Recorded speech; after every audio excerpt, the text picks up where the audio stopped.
Nós vamos fazer o seguinte, ó, você que está no fundão, você vai sair do fundão aí, o Léo, esposa, todo mundo que está no fundão, vai vir para frente, dar um abraço nessa pessoa que está na frente, nós vamos sentar nessas duas fileiras aqui, ó, da frente aqui, ó. Eu quero todo mundo cheirando o perfume um do outro aí. Glória a Jesus! Os crentes de açúcar não vieram. Hoje nós estamos num culto de verdade, aleluia! Glória a Deus.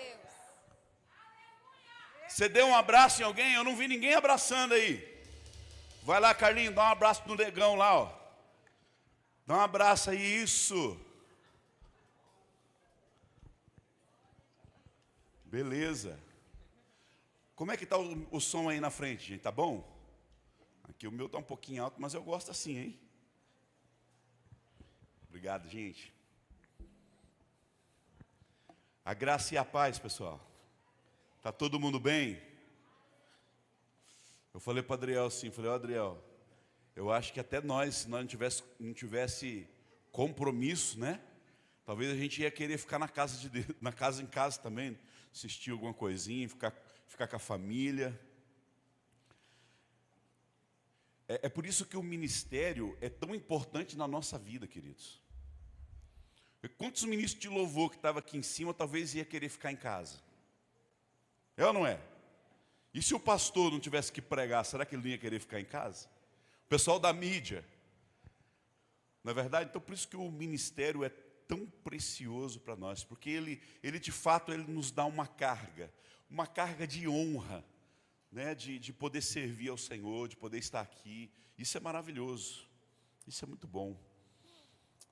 Vamos ler a palavra do Senhor, abra comigo Isaías capítulo 6. Nós vamos ler apenas o versículo 5.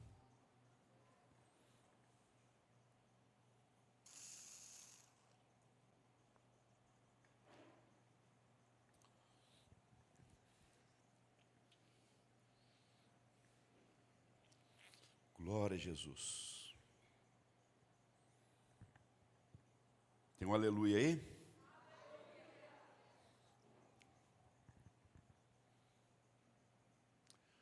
Essa fala é a fala de Isaías, ok, queridos? Olha o que ele diz. Então gritei, ai de mim, estou perdido, pois sou um homem de lábios impuros, e vivo no meio de um povo de lábios impuros, e os meus olhos viram o Rei, o Senhor dos Exércitos. Vamos ler de novo? Então gritei, ai de mim, estou perdido, pois sou um homem de lábios impuros, e vivo, e habito no meio de um povo de lábios impuros, e os meus olhos viram o Rei, o Senhor dos Exércitos. Pai, obrigado, Senhor, por essa palavra, aplica ela, Senhor, de uma maneira muito especial, em todos aqueles que estão aqui essa noite, aqueles que estão nos ouvindo na live, Senhor. Deus, que essa palavra venha como um papo, trazendo cura, alinhamento, Senhor. Essa noite é uma noite onde só os verdadeiros estão aqui, Senhor. Aqueles que têm fome e sede da Tua presença. Por isso seja uma noite de honra para eles, ó Pai. Eu te peço isso, que seja uma noite muito especial. Que eles estarem aqui buscando o Senhor junto comigo, Senhor. Gere uma recompensa no Senhor e que seja liberado ainda hoje, Senhor. Ainda essa semana para eles, Pai. No nome de Jesus, amém e amém. Glória a Deus. Queridos, nós percebemos, quando lemos esse texto, que Isaías estava inserido em um povo, em uma cultura que estava corrompida. Ele estava inserido em um ambiente onde era tóxico. Esse ambiente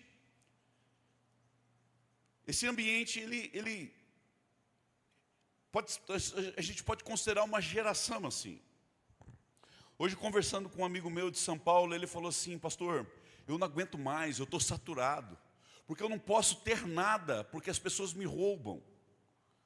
Eu não posso ter uma moto, porque eu vou ser assaltado no trânsito. Ele falou, um pastor auxiliar meu foi comprar um pastel na feira, e teve a sua aliança furtada, roubada. Então, queridos, a gente está inserido não só numa localidade, não só não só num ponto geográfico, mas em uma geração tóxica. E essa toxicidade, ela contamina a gente. Essa toxicidade contaminou Isaías. Você vê na fala dele, olha, Senhor, eu sou um povo, eu sou um homem que tenho lábios impuros, eu habito em um lugar, eu vivo em um ambiente onde as pessoas, todos, estão contaminados com essa mesma impureza. E queridos, quando nós estamos inseridos em um lugar assim, nós temos basicamente 3 posicionamentos que a gente pode ter. Quantos? 3. Todos esses 3 posicionamentos são posicionamentos ruins. Eles não trarão coisas boas para nós. Vocês estão me entendendo, queridos? Todos eles serão difíceis. Vocês estão me entendendo, querido, o que Deus quer com você hoje? Você está conseguindo pegar no seu espírito? Primeiro deles, se tornar mais um entre eles. Se você está em um ambiente, em relacionamentos, se você está numa comunidade, o propósito de Deus não é que você se torne mais um nesse lugar. Jesus, em Mateus capítulo 5, a partir do verso 13, ele começa a dizer qual é o propósito da gente. Ele chama eu e você ali de luz. Luz. Sal. Alguém chamado para fazer a diferença. Alguém para trazer clareza. Alguém para trazer sabor. Alguém para conservar princípios e valores. Alguém para ser uma esperança. Uma luz. Às vezes a única luz que ele vai ter no final do túnel dele, a única esperança será você. Você. Então esse chamado de fazer a diferença é claro na palavra de Deus. Quando ele chama o povo de Israel, ele chama esse povo para fazer a diferença, para que as outras nações olhassem para Israel e tivessem uma referência de como viver uma vida que agrada o coração de Deus. Só que Israel, ele cometeu um erro, ele colocou Deus, escondeu Deus assim, ó, e achou que Deus era só deles. Colocou Deus numa caixinha e falou, esse Deus é nosso.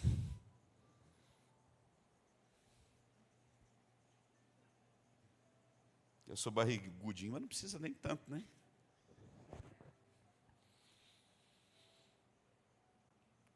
Então você precisa clarear, amém, queridos?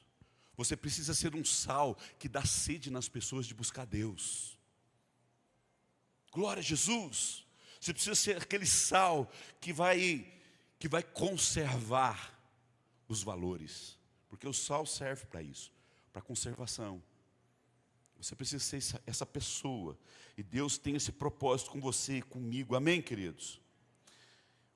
Só que não foi o que aconteceu na vida de Isaías. Ele se tornou mais um lá no meio da onde ele estava inserido, daquele ambiente que ele estava inserido. Ele foi só mais um ali. Ele só foi mais um, talvez caluniador, fofoqueiro, negativo, murmurador. Ele era só mais um no meio daquele povo assim. Ele não teve posicionamento. Ele não se posicionou.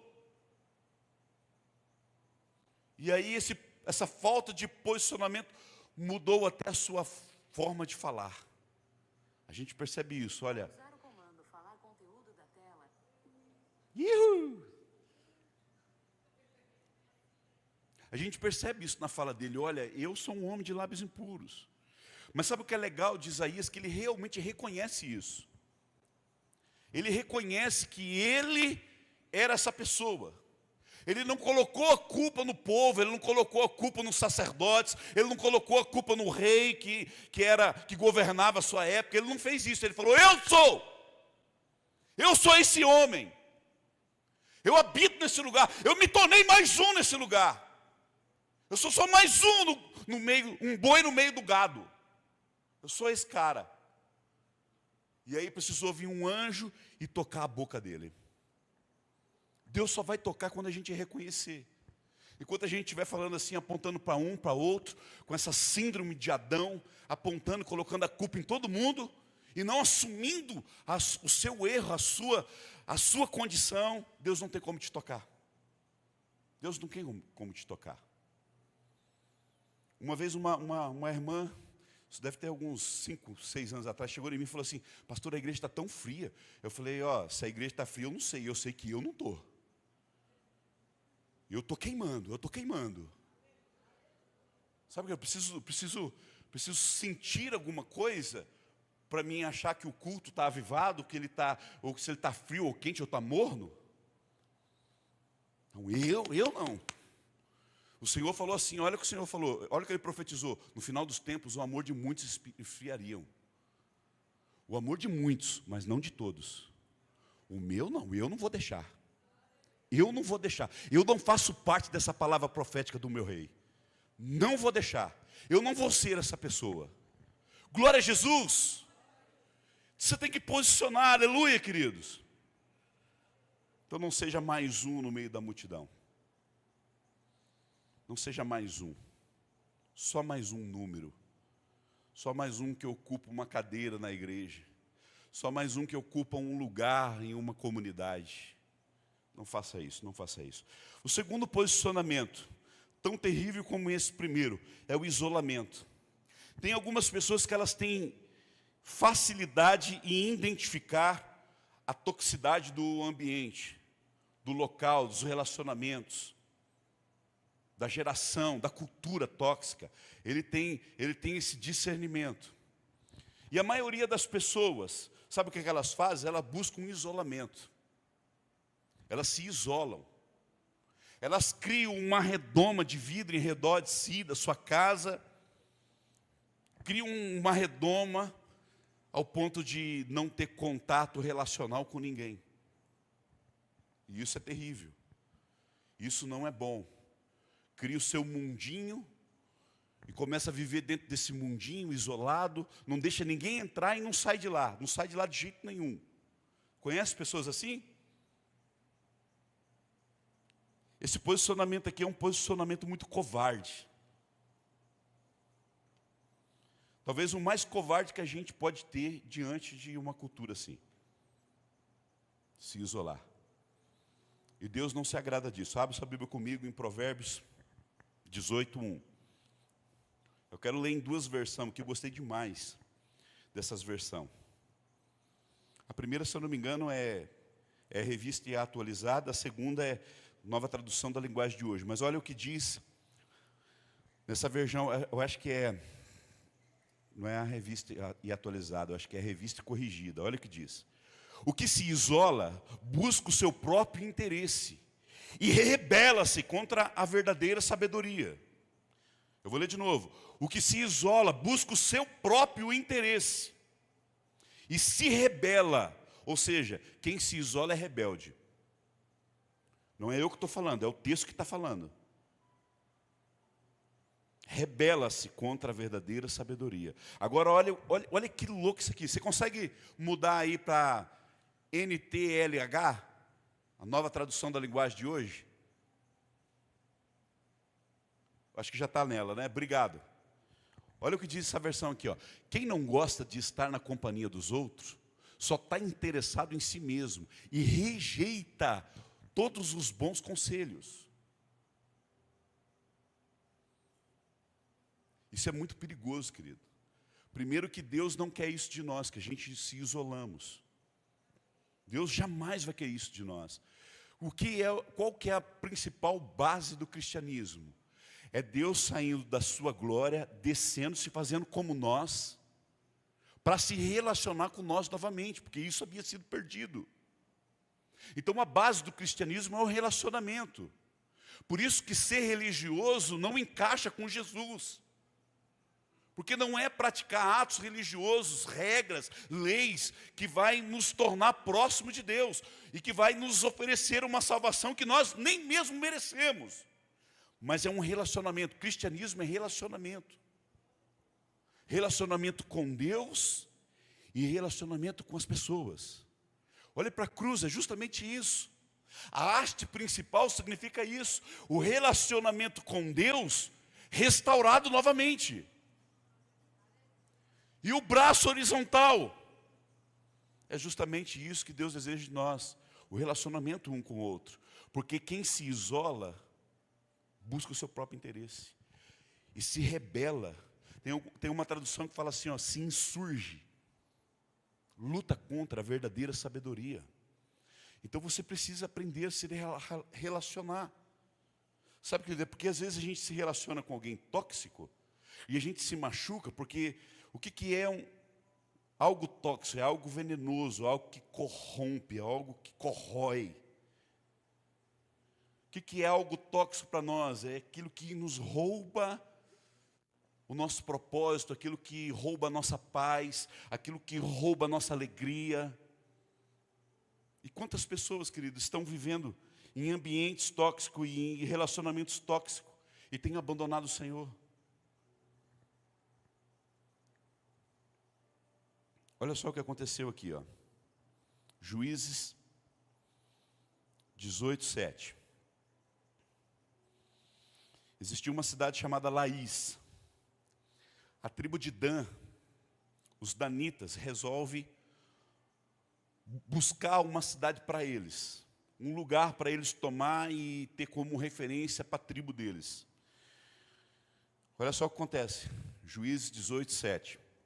Os 5 homens partiram e chegaram a Laís, aonde viram um povo que vivia em segurança, como os sidônios, despreocupados e tranquilo, e que gozava prosperidade.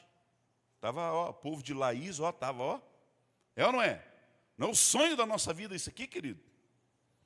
Mas olha o erro de Laís, olha o erro dessa comunidade, olha o erro dessa cidade, desse povo. Pois a sua terra, aqui continua falando da prosperidade da terra, pois a sua terra não deixava faltar nada. Ponto. Viram também que o povo vivia longe dos sidônios e não tinha relação com nenhum outro povo. Beleza. Agora vamos pular lá para o versículo 27.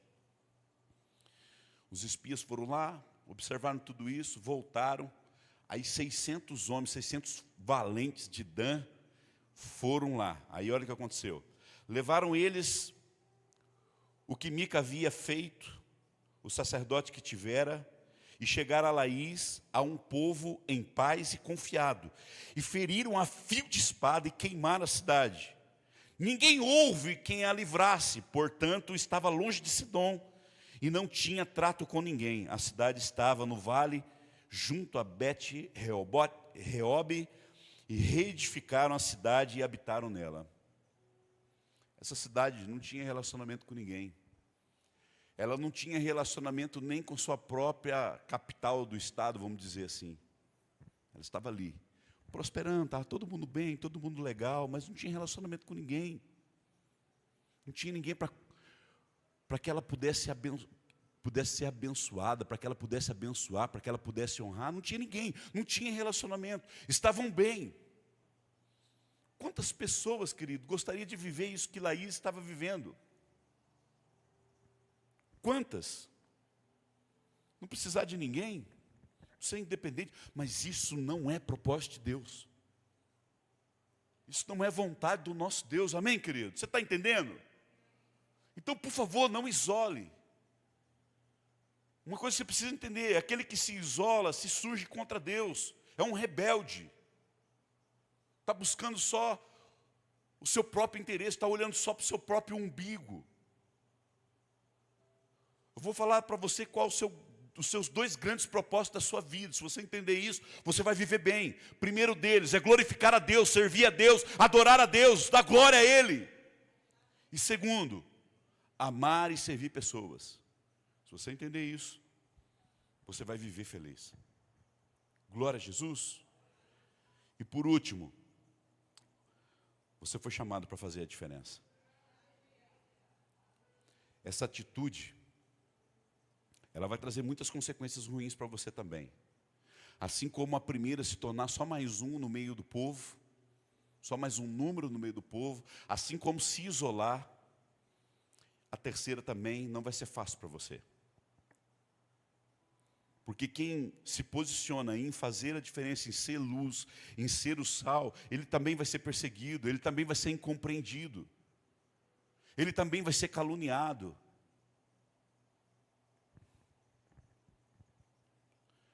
É desafiador, é difícil. Não é fácil isso aqui, queridos. Não se atiram pedra em árvores que não dá frutos. Você não vê ninguém atirando pedra em eucalipto, mas você vê muita gente atirando pedra no pé de goiaba, na mangueira, no pé de limão. Eucalipto não dá fruto. Já viu alguém tirando pedra em eucalipto? Não acontece isso. Quando você resolve fazer a diferença, você vai ter que ir para o confronto. E a gente não pode ter medo do confronto, porque o Evangelho é confronto. O Evangelho não é comparado a um edredom, a um travesseiro, a uma cama quentinha. A palavra de Deus é comparada a uma espada. A fé é comparada a um escudo. É guerra, é confronto, é ser mal compreendido,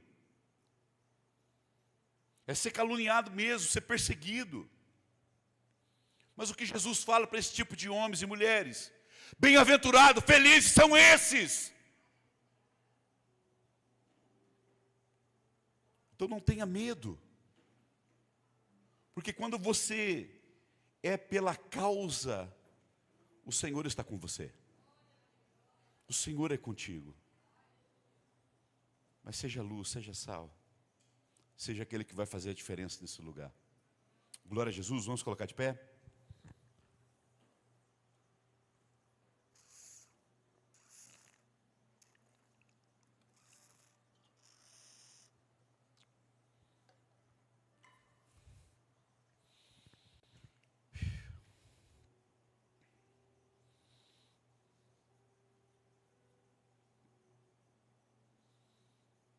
Eu gosto do culto de quarto por causa disso. É faca na caveira.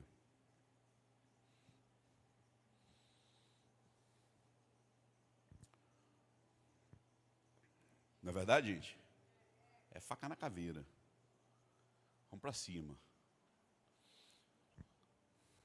Sabe, queridos, nós precisamos pedir a mente de Cristo sobre nós. Nós precisamos pedir essa mente.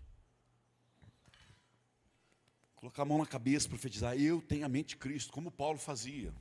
Eu tenho a mente de Cristo. Por que nós precisamos da mente de Cristo? Porque a gente vai começar a agir como Cristo, a gente vai começar a olhar como Cristo, a gente vai começar a falar como Cristo. E quando você tem a mente como Cristo, quando você olhar para a pessoa, você não vai sentir vontade de falar mal dessa pessoa. Porque quem olha como Jesus, ele não olha o pecado, ele não olha o defeito, ele olha a qualidade. A qualidade sempre vai estar acima do defeito. Porque se você olhar para as pessoas e procurar os defeitos dela, o pecado dela, você vai achar. Não tenha dúvida disso. Mas não é isso. Não é isso que Deus quer de nós. Ele quer que nós olhamos como Ele olha. E quando Ele olha você como uma alma, como uma pessoa. Ele olha as suas qualidades. Ele não olha o seu pecado, Ele quer perdoar o seu pecado. Ele quer tornar você mais alvo que a neve, mais branco do que a lã. É isso. Nós precisamos da mente de Cristo, para que possamos falar, agir como Cristo, olhar como Cristo. Nunca olhe para as pessoas com maldade, querido.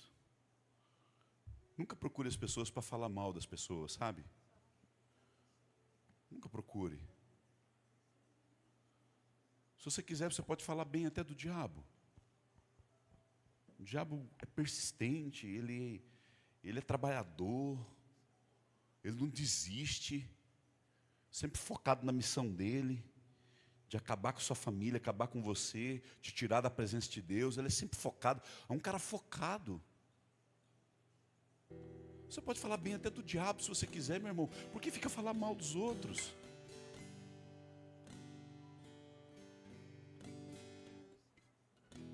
Gerando dúvida, cara. Sabe o que o diabo fez lá no Éden? Ele gerou dúvida no coração de Eva e de Adão. Ele gerou dúvida a respeito de Deus. Então, quando eu falo do outro gerando dúvidas, eu estou fazendo o papel do diabo. Isso é muito difícil, querido.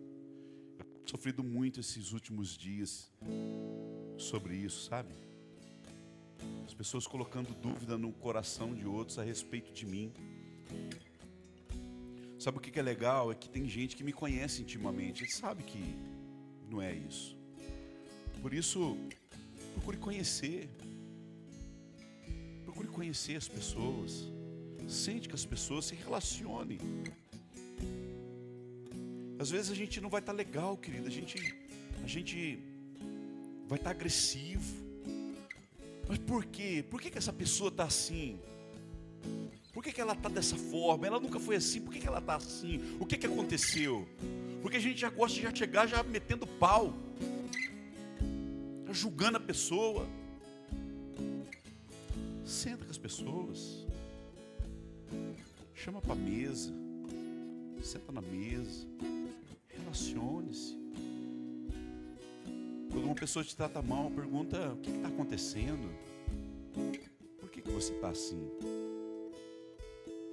Aí a gente fica alimentando as coisas dentro da gente, sabe? E às vezes não é nada, só o casamento dela que não está bem, a esposa não está comparecendo. Aí o marido fica estressado, né? Vai para o trabalho estressado, trata os filhos estressados, a esposa estressada, e é fácil de resolver. Pega esse leão e quebra ele no meio. Vai ver, só isso aí para resolver. Pô, acabou.